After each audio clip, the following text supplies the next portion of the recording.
Assalamualaikum warahmatullahi wabarakatuh. Nama saya Fadlia Galib, saya dari Fakultas Ekonomi dan Bisnis Islam Universitas Islam Negeri Mataram.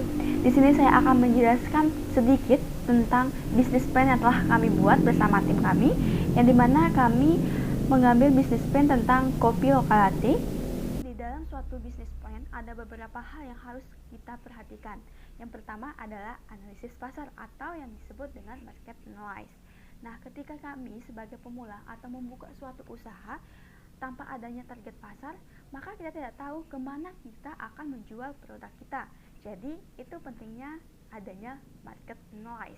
Ketika kita menganalisis pasar, yang pertama kita harus menganalisis tentang geografis, di mana kemana dan di tempat mana kita akan menjual suatu produk kita. Jadi tempat itu juga penting, jangan sampai kalian mencari tempat yang sangat jauh sehingga untuk menjangkaunya sangat sulit dan akan mengeluarkan biaya yang sangat banyak. Kemudian yang kedua ada analisis perilaku konsumen, di mana kita harus menganalisis apa kemauan dari konsumen kita. Dan yang tentunya di sini kami menjual produk kopi, di mana kita telah menganalisis perilaku, di mana pria yang mengkonsumsi kopi itu sebanyak 70%, kemudian ada wanita sebanyak 30%. Dan kemudian di dalam perbandingan tersebut juga ada 80% yang suka kopi, yang pure suka kopi, kemudian 10% yang menggunakan kopi untuk begadang, kemudian ada 10% juga yang ketergantungan dengan kopi. Kemudian kami lihat dari sisi usia. Nah, di usia 14-30 tahun ternyata sebanyak 60% itu mengkonsumsi kopi. Kemudian dari usia 30-45 tahun itu ternyata ada 25% pecinta kopi, dan dari usia 45-60 tahun juga ada 15% pecinta kopi.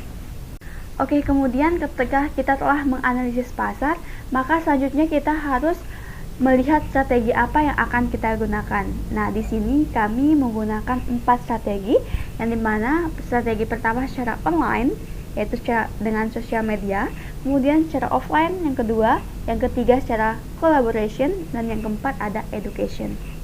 Oke, kemudian ketika kita telah menganalisis pasar, maka selanjutnya kita harus melihat strategi apa yang akan kita gunakan. Nah, di sini kami menggunakan 4 strategi, yang dimana strategi pertama secara online, yaitu dengan sosial media, kemudian secara offline yang kedua, yang ketiga secara collaboration, dan yang keempat ada education.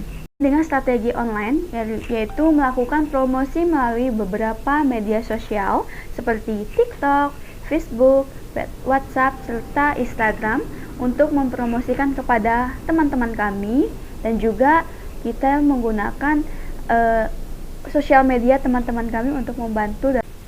Nah, ternyata di market online juga ada strength and weakness-nya. Nah, ada pun strategi secara offline, di mana kita menawarkan produk secara face to face dan